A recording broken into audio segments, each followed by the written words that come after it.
I'm August Bruce. This is my book review for A Thousand Splendid Suns. So if you like books where everything goes right and people are happy, then you probably shouldn't read this book.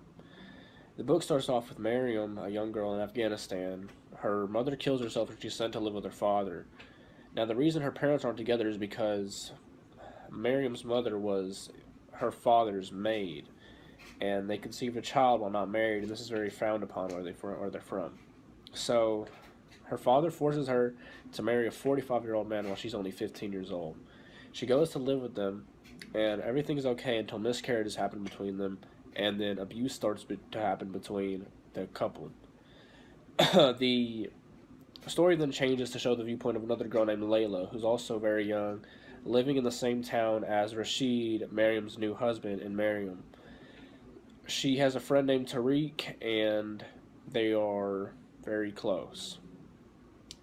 The story fast forwards, and sum it up, Tariq and Miriam get together, and shortly after Tariq leaves, and shortly after then, Layla's parents die.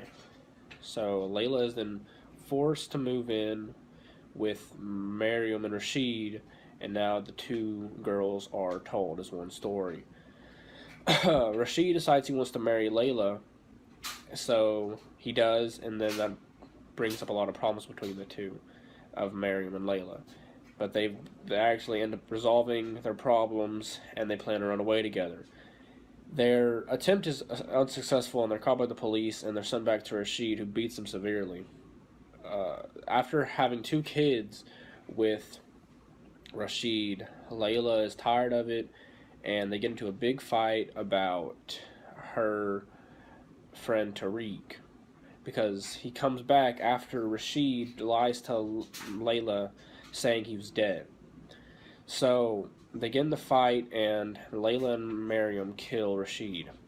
So this happens, and Miriam is sentenced to death while Layla escapes the place they're in with Tariq.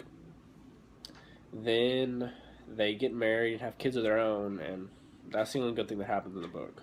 So my overall opinion of the book is that it's a very well-written book. It shows a lot of the hardships that people had to go through when they're living through this time with the Taliban and just overall civil wars. The only problem is that a lot of it's rushed. All the bad things happen. I mean, her mother dies, and she's forced to marry some man she doesn't know, all within about 50 or 60 pages. So the book is rushed in a sense that the author seems to just want bad things to happen constantly without any break. But other than that, it's a well-rounded book. It has a lot of good story elements, and the characters are described very well, and they're very... You really feel what the characters are feeling. You can tell what they're going through. Personally, for me, it changed how I felt about the refugee problem and the immigration laws, because it really puts you in the shoes of what they have to go through every day. The book was actually written by a American Afghani author who was born in the main setting of the book, so you can tell that the perspective is probably pretty realistic because he was born there and he lived it firsthand. So overall, the book was well written, and the characters are very well described, and you can really put yourself in the shoes of the character and see their perspective, and it also helps you get a better perspective of what the people had to go through on a daily basis. Again, the only problem is that things seem to be very rushed. You know, the author wanted bad things to happen constantly is really the vibe you get. But other than that, there's nothing really wrong with the book, and in my opinion, it is a must-read. Thank you.